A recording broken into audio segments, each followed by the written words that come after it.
Wake up. It's the Sleep Unplugged podcast, episode 85. Sleep and fear. So scared to sleep. Welcome, everyone, to the Sleep Unplugged podcast. My name is Chris Winter. I'm a neurologist and sleep specialist and your host for this episode of the podcast. It's the first Wednesday of the month. I can't believe we're already in February. So first Monday of the month. Can't believe it's already February. So first Monday of the month means it is Insomnia Monday. So we always talk about an insomnia topic on the first Monday of each month. And here we are. We're going to talk about sleep and fear, which is something I think about a lot when I think about insomnia. So I hope you'll enjoy this episode of the podcast and get a lot out of it. If you're new to the Sleep Unplugged podcast, welcome. We're really glad you're here. We consider ourselves a little family. If you're a veteran of the podcast, welcome back. So it's been a busy week. We talked about sleep and cell phones last week. I got some great comments about cell phone use. Also got a lot of comments supporting me and we're upset about one of our listeners who made some critical comments about the podcast last week, which again, I sort of support. We had a listener who wrote in and said, I kind of get tired of all the talk you do before you get to the meat of your podcast. And a lot of you were not happy about that. But listen, we're happy to listen to all opinions on this, good or bad. So keep them coming. We don't shy away from critical opinions. And again, I think this listener was kind of right. We do sort of beat around the bush and talk about things and artists and music and stuff like that. So if you want to get in touch with the show, please do. Our social media is Dr. Chris Winter Twitter, Dr. Chris Winter Instagram, TikTok, Blue Skies Threads. You can find us on YouTube. We have a Sleep Unplugged YouTube channel, which, man, I'm going to tell you something, a little behind the scenes peek here. I get inundated with emails wanting to help me optimize my YouTube page. If you're listening, I have zero interest in optimizing my YouTube page. We record this, we have a video that goes along with it. I pop it on YouTube when I, post the podcast. Some people like to look at the videos. Most people consume this podcast via podcast platforms, but there are some very faithful watchers of the podcast. And so we're happy you're here. We're happy to put the YouTube thing out there, but please stop writing me to tell me how I can get more YouTube followers. That's not at all what we're looking for here. So we always start the show off with comments, corrections, criticisms. Before I do, I want to give a shout out to a fantastic sleep specialist, Shelby Harris. And I'm going to pull up her Instagram real quick. She's Sleep Doc Shelby. So Shelby Harris is a professor, I believe, at Einstein up in New York. She's a doctor of psychology, a great sleep specialist. She wrote the book Women's Guide to Overcoming Insomnia, and she invited me to be on a panel. So every year, all the academic doctors get together and have a big sleep meeting. And this year, it's going to be in Houston. And she said, I think I'd like to do a panel where we get together and talk about the role of social media in sleep medicine. And I thought, usually I'm not kind of really interested in those kinds of panels and stuff like that. It's often a big time commitment and it's on your own dime kind of thing. But, I thought this was a great idea. It's kind of unique and probably something more people should pay attention to. A, how to present yourself in a social media world and the pitfalls and the promises and I found it a great way to deliver information. I mean, our YouTube video on cataphrenia, I think, has gone over 4,000 views. That's like the number of patients I see in a year kind of thing. With one YouTube video, we've educated 4,000 people about cataphrenia. So I think there's real merit there. I mean, you don't have to do corny stuff and, if you don't want to on social media, it can just be a platform for distributing good information about sleep. So anyway, she put together this panel. It was a proposal, and then it got rejected. And I'm going to tell you something, a little behind the scenes note here. I've been to a lot of these meetings, and I was really shocked that this proposal wasn't accepted. Just because you go to these meetings and it's a multi-day affair, And, I'm kind of an old guy now. You go and there's not a lot of new. It's sort of like, in fact, I wrote her back and said, I'm really sorry that it happened because I think your idea had a lot of merit. So I guess we'll stick to the, how to score breathing disturbances and dental appliance. There's always something about dental appliances, um, CPAP compliance, how to get people to stay. So it's to some degree repetitive. And so I just wanted to give a shout out. You should follow her and her great message because she gets social media and she does a fantastic job with it. So it's unfortunate that she can't spread her knowledge to other young doctors because I think that, social media and exploring and utilizing these platforms is a real positive thing. And you all have made me believe that based upon your response to this little podcast. So anyway, I just want to give a shout out to Shelby. You're great. Keep at it. Want to do for our comments, corrections, criticisms, go to Kathleen. Kathleen comes to us from Greater Nottingham. So I think in the past 3 episodes, we've talked to people from the Netherlands and Norway, and now we've got Greater Nottingham, which is literally Robin Hood territory, Sherwood Forest. So Rachel comes to us from Greater Nottingham, not to be confused with those terrible people from Lesser Nottingham, which we can all agree there's not a lot of reputable, redeemable people from Lesser Nottingham, but that's not Rachel. Rachel's from Greater Nottingham, so we love her. And Rachel says, "Look, I read your book. I'm actually a pretty good sleeper. I've got kids. I put way too much emphasis on my career. My sleep habits are kind of rubbish." But she mentioned something in my first book called the Ice Bucket Challenge, and I'll leave that as a cliffhanger, which I put in the book and kind of, when you reread your own book, so certain things you're like, that's really well done. I really like the way I said that. There's other things you're like, I don't know if I should have even put that in there as kind of throwaway. And, the ice bucket challenge was something I wrote and almost took out, kind of like menopause, which we've talked about before. I took everything out about menopause because I needed to shorten the book a little bit. That was a mistake.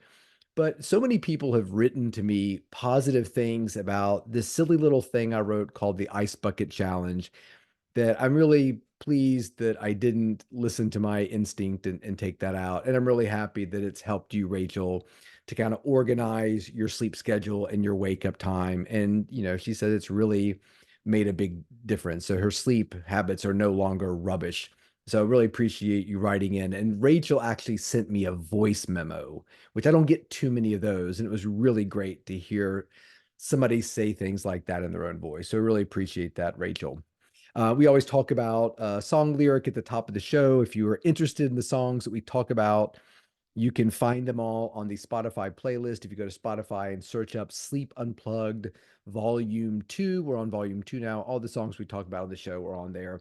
And this week, we're talking about a lyric from the Iron Maiden song, Infinite Dreams. I discovered Iron Maiden at some point in high school. A buddy of mine named Sean and I were really into Iron Maiden. I think the first song that I remember was Flight of Icarus off of Peace of Mind. I mean, that was sort of my getting ready for a wrestling match in high school.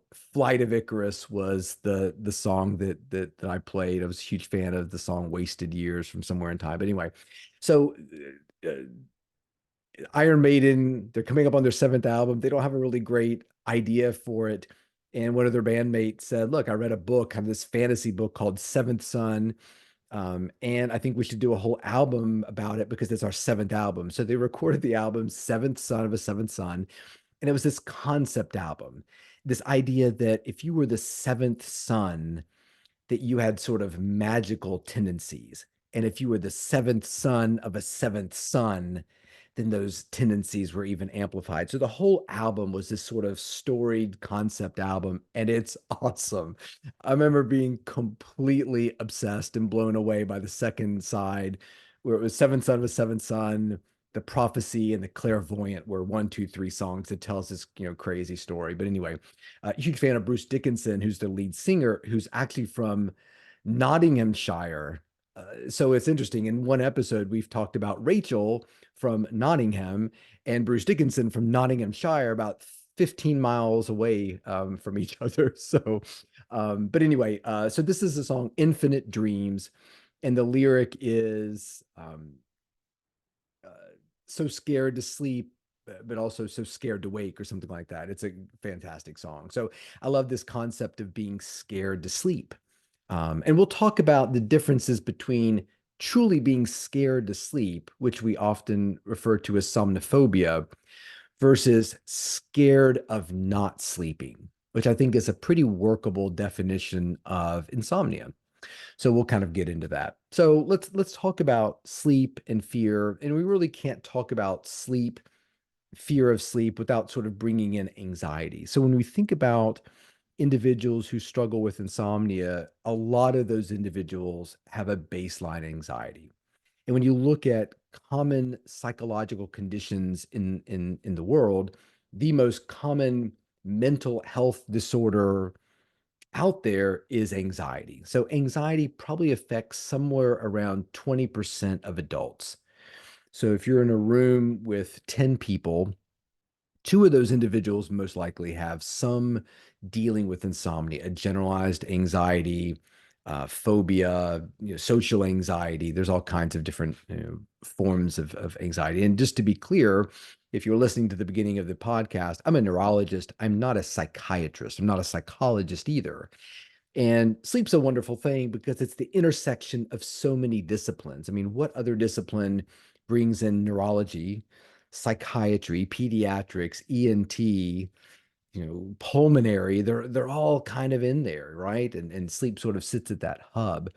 So when we think about individuals with insomnia, anxiety is to some degree necessary to make the cycle work, meaning that if an individual, the longer they're in bed and it's taking them a while to fall asleep on a Monday night, it's not ratcheting up anxiety, then the process to some degree kind of falls apart. So when we think about it, how do we define anxiety? Anxiety, the definition I think that works well is sort of an apprehension, a tension, an uneasiness, or a fear that stems from the anticipation of danger, or the anticipation of danger processes are happening when in fact there really is no danger.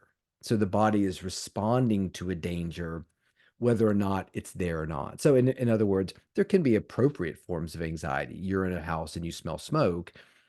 That's going to create anxiety of an anticipation of danger that's there. But I think for most people who have sort of a generalized anxiety, it's the process is being initiated. So all those things that are happening when we smell smoke are being initiated, but there is no smoke. And that really sits at the core, to some degree, of a problem I've always kind of had with CBTi. And if you are like, what's CBTi, Chris? Well, CBTi, if you go back to episode 33, the scientific results are in. CBTi is the cure for insomnia. And so CBTi is basically a reworking of the dialogues, beliefs, and things we do internally around sleep in an effort to curtail that process that happens when we smell smoke. So, in other words, you're trying to relearn what's happening because it's initiating a process that's actually working against your ability to sleep. And it's hard to understand what somebody who has anxiety goes through when you don't have it yourself. And if you think about, fearful situations, or even better, think of a fearful situation where there really wasn't a situation. And to me, I always think about, fear of the dark, or, when, a couple times a year, we would go see my grandparents. They lived in Charleston, West Virginia. One pair lived in Charleston, West Virginia. Another pair lived out in a town called Nitro. And the my mother's family, who lived in Charleston, had a house with a basement, and the basement had a basement. I mean, it was the craziest thing. Meaning, you would go downstairs into the basement, And there was like a little sitting room, and there was a little bedroom. And then off the bedroom was this kind of unfinished room, which was kind of scary. It was terrifying to me, kind of. It was like a little shower, kind of roughed in, and then there was some crutches. Hey, I can visualize it today. There were crutches hanging on the wall, like the cement block. It was a cement floor, cement. Those tiny little windows at the very top of the wall, because they're actually at ground level outside. So they did have, two of those little windows. And I remember going into that room and just being terrified, heart pounding in my, I have no idea why. It just seemed kind of haunted. It just seemed like some massacre was about to happen there, or some portal to a, remember the movie Hellraiser? God, it was that like I just expected those creatures, the little pins in their head and the little chatterbox mouth, or what. I expected those creatures at any point just to walk out of that unfinished room into that little bedroom, because sometimes I would sleep down there, and it was a harrowing experience.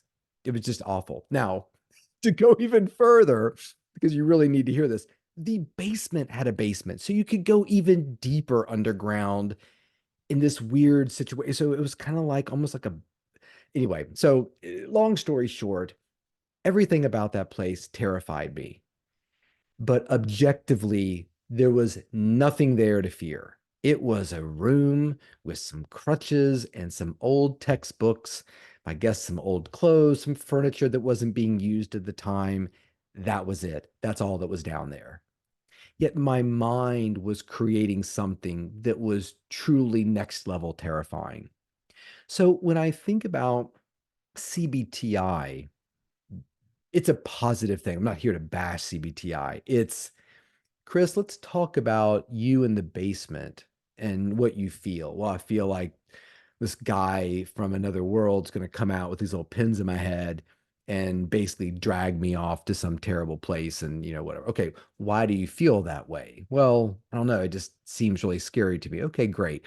Is there any reason? Have you ever seen any? Has that ever happened to you? Do you think that actually makes sense? What? So as you kind of talk through the situation, my guess is a skilled individual, maybe Shelby, who we talked about earlier, could kind of walk me through that and help me sort of reconstruct my beliefs about the basement so that I don't fear what are they called, Cinnabites. I just talked about Cinnabites, that you don't feel that the Cinnabites are going to grab you and drag you to a terrible place. So that's what CBTI is. But to some degree, you're kind of not, you're acknowledging the basement, you're acknowledging the fear as being a real thing. And this all struck me one time when I was on a panel with some really, really smart sleep doctors. And somebody asked the question, if you're in bed and you can't fall asleep, what should you do? And I was getting ready. It was kind of one of those things where anybody could answer, and I hadn't spoken for a bit. No, I was just going to answer. And one of the other doctors on the panel kind of interrupted and said, or not interrupted, she just answered. She said, "You get out of bed." And I remember thinking about that answer and sort of the way she said the answer, which was, "Oh, you get the hell out of there." And in the moment, it kind of made me feel, because I was getting ready to say, well, you can do one of several things. There's several options here. And that option was the CBTI option that we often talk about. If you're in bed for longer than a certain period of time, you got to get out of bed and go do something, because you don't want to create more anxiety by being in that situation. So the CBTI says, let's remove you from that anxiety situation and have you go back when you're not feeling anxious. But to me, that answer creates anxiety. That answer makes me feel like if I stayed in bed, that I'm doing the wrong thing, or maybe even a bad thing. So I've never, and I think we've talked about that before in our, we did an episode a long time ago about, the bad sleep advice. And I think that might have been one of the things we talked about. And to me, it's bad advice because if somebody said, "Could I just stay in bed? Is that okay?" I think that it is. I think it's more than okay. I mean, I always ask people, you can stay in bed. How does it make you feel? If it's, well, I don't mind being in bed. It's kind of nice. It's relaxing to me. I kind of embrace it. Then I think that's a great place for you to be. You don't have to get out of bed because when you start using, you need to do this or you have to do this, I almost feel like we give more power to the fear. Does that make sense? Do you know what I mean? Like that we're sort of, it's like taking over. Like it's like me invading Canada with a water balloon. Across the border. I've got a water balloon in my hand, and I declare, okay, I now control Canada, and you can't stop me. And if you try, I'm gonna use this water balloon. Well, I mean, I guess Canada could negotiate with me, and well, let's troubleshoot some ideas. How are we going to deal with this threat? Well, we could just, confront him. No, no, no, we can't do that. You can't confront him because he could use that water balloon. Like, I think at some point you'd probably say, I don't believe Chris with the water balloon is necessarily a threat. He's just some guy with a water balloon. Like, we could also just ignore him and pretend like he's not even there because what's the worst that's going to happen? He's going to throw a water balloon and hit somebody and it gets them a little bit wet, and that's it. He's out of water balloons and it's all over. So I think we have to sometimes be careful with CBTi and the dogma of it because it kind of creates more fear. And I think we do that a lot. And I think that's always well-meaning. It's the tips and tricks, it's the TikTok trend, it's the sleepy girl mocktail. I love this sort of insomnia cycle that we create. And the insomnia cycle is insomnia is to be feared, and it's a big problem. It affects a lot of people. In fact, again, 20% of people have anxiety, 50% of anxiety people have insomnia.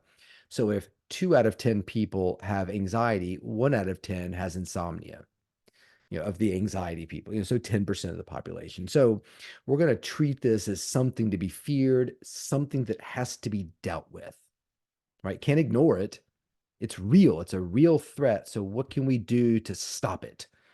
Well, we could try 1 part ice, half cup pure tart cherry juice, 1 tablespoon of magnesium powder, and lemon lime flavored soda or sparkling water. That is the Sleepy Girl mocktail. And so somebody comes up with it, posts it on TikTok, and 10 million people see it. And there's all kinds of commentary. 50% of people, oh my God, it's changed my life. It's cured my sleep problems. And 50% of people, I tried it, it didn't work. And 0.1% is something else. And then what's great is so the trend gets big, and then writers start writing about it. You get called, hey Chris, this is a writer for this magazine. I was wondering if you had any time this week for, I was writing an article about the Sleepy Girl mocktail and just want to know what you had to think about it, what you thought about it. So now we're not only elevating these TikTok video, could this be the cure? Let's get some expert opinion to weigh in. My favorite article is when the writer says, this is the title of the article, I tried the Sleepy Girl mocktail and this is what happened. It's so great. I mean, just such, Nobel Prize winning clickbait there. And you read it and, it worked or it didn't work. I love it when it works. Oh, wow. How do you define work? And it worked for you. One writer who's living in New York City. You drank it and you fell asleep a little bit quicker than you normally do, or you slept at all? I mean, and how does that apply to somebody? And do you see how that kind of feeds into that fear cycle? Well, what if you're the person who reads that article, you saw the TikTok video, kind of ignored it, and now you've read the article in, whatever magazine. And the writer said, I tried it. It really helped. It was, really probably the magnesium, right? Or the tart cherry juice.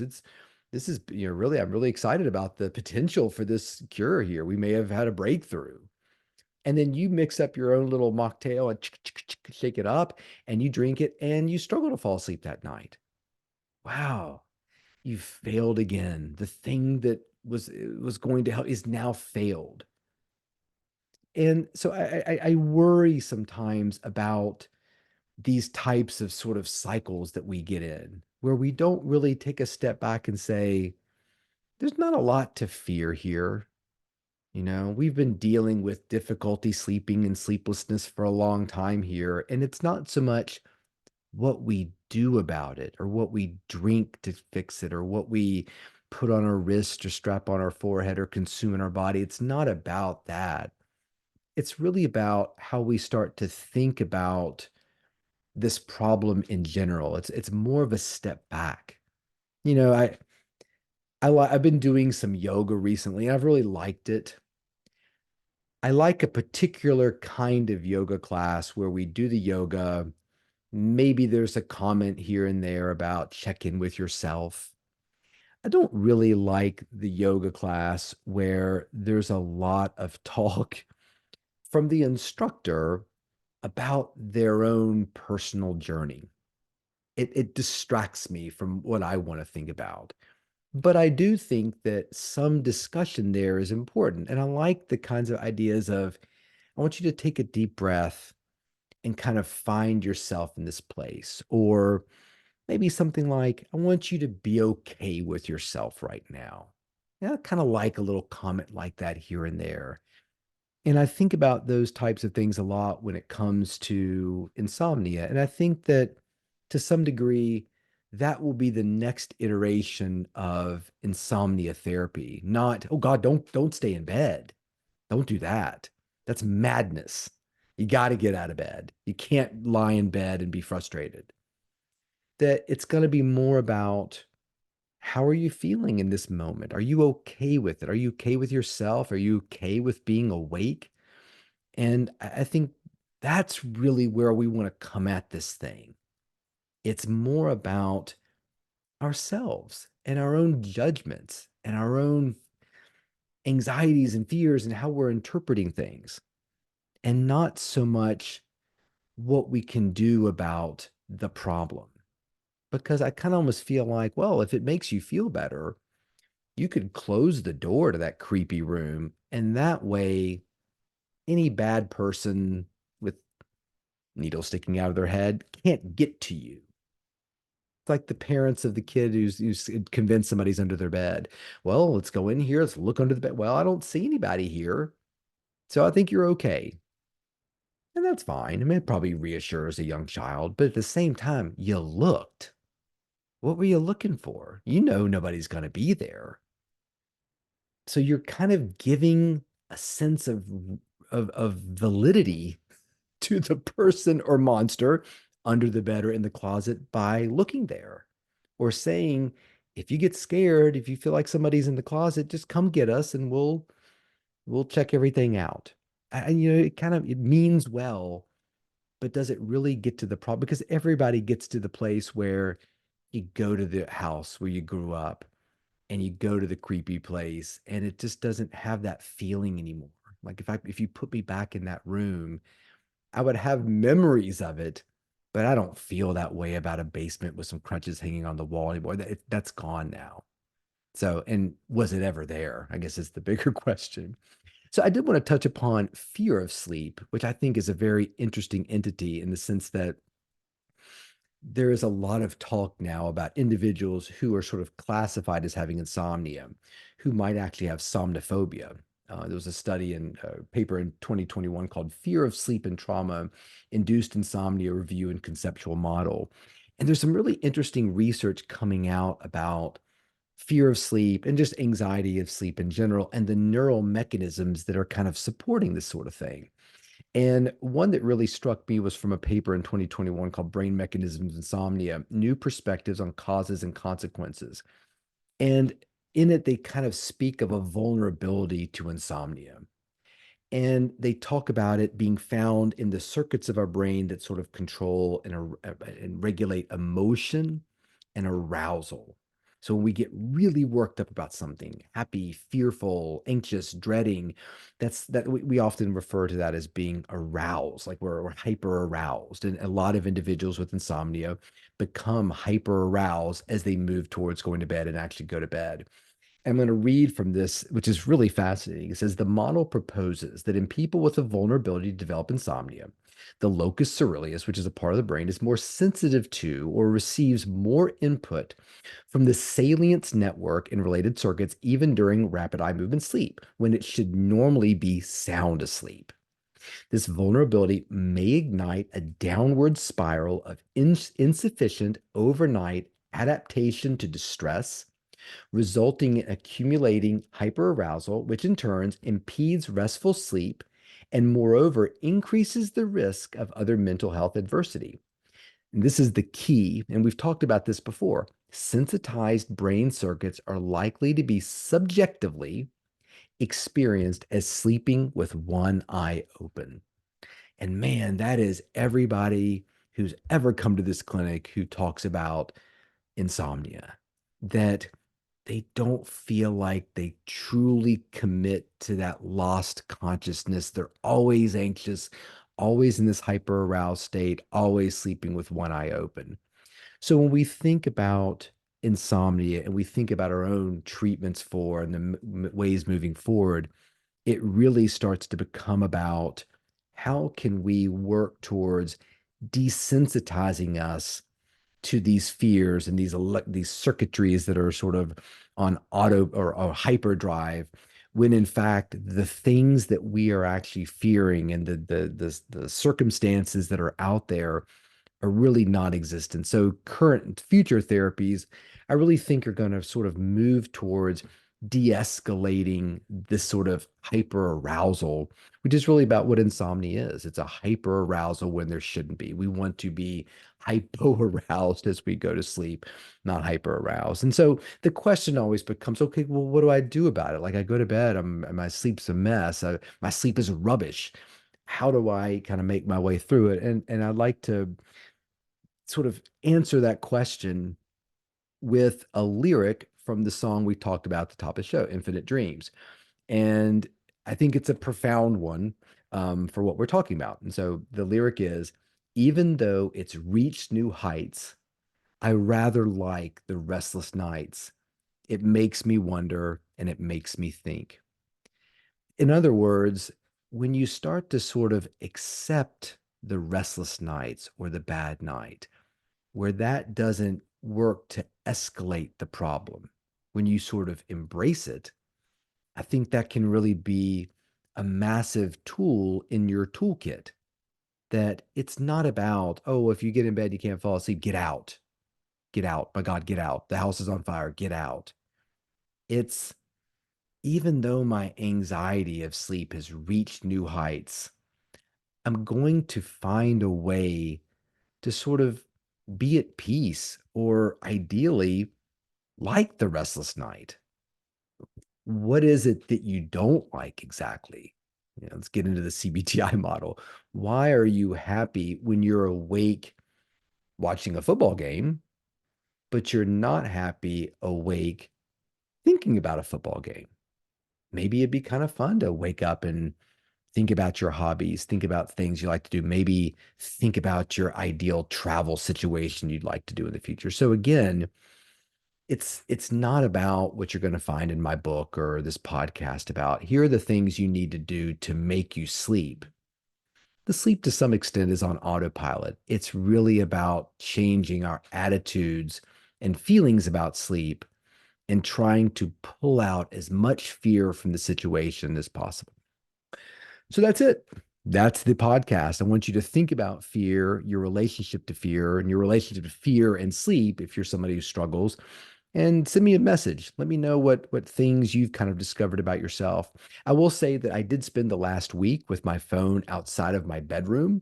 Harrison wrote and said he did too, and he felt like it did help a little bit, after 1 week. So little tips and tricks like that are great, but in the end, your solution to your insomnia is always going to be within the changes that you make about the way you think about it and the fears you bring to the table. So with that, we'll call it a day. I hope you sleep well. This is the Sleep Unplugged podcast. Hit me up at Dr. Chris Winter. And until next week, sleep well.